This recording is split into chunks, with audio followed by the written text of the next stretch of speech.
Today I'll be showing you my fire alarm control panel created by me, Mr. Cobra Bubbles, and some help with my dad. So right now this is activated, and I'll be showing you what it does. So let me just find the key quickly. This is the key. I don't want to lose it.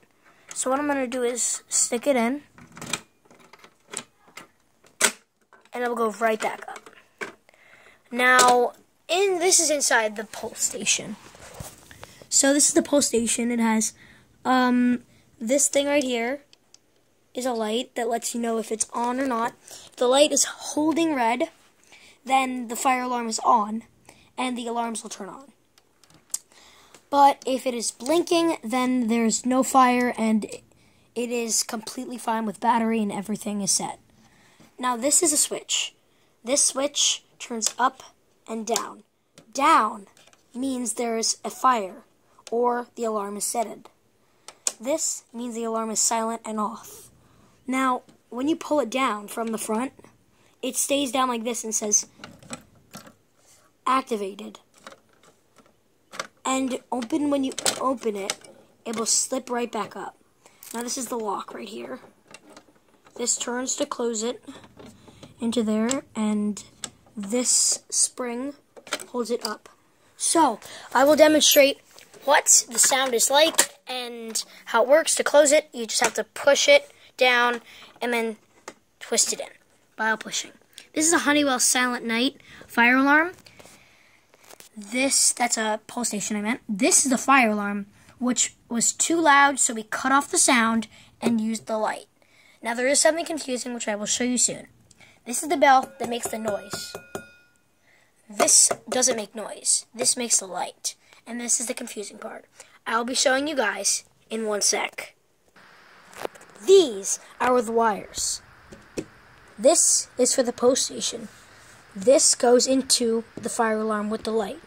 And this goes to the bell. Makes all of the noise just from the pulse station. This is how important wires are. And then the battery right down here. Let me demonstrate putting the plug in while pulling it down.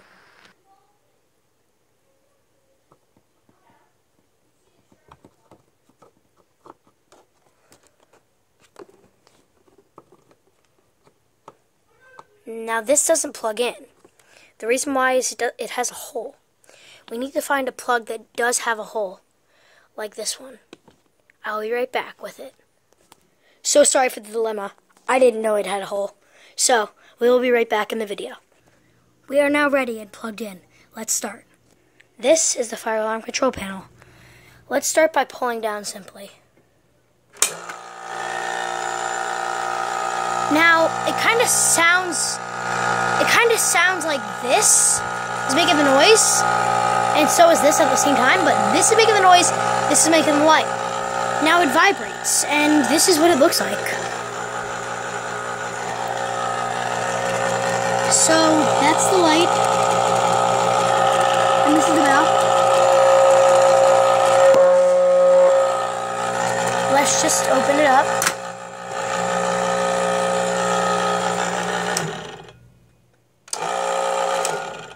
That's how it works. That's why when you pull down, this little square right here triggers the switch. And for some reason this light does not work on this, but in real stations it will. And yeah, so that's the fire alarm. And I showed you the wires and everything. They control perfectly, and the key closes perfectly and open and well, this is my fire alarm control panel. Thank you for watching, guys, and I hope you liked the video. Subscribe and like this video. Make sure you share it with your friends. And, I don't know, I got this for Christmas. Maybe you could. Bye, guys.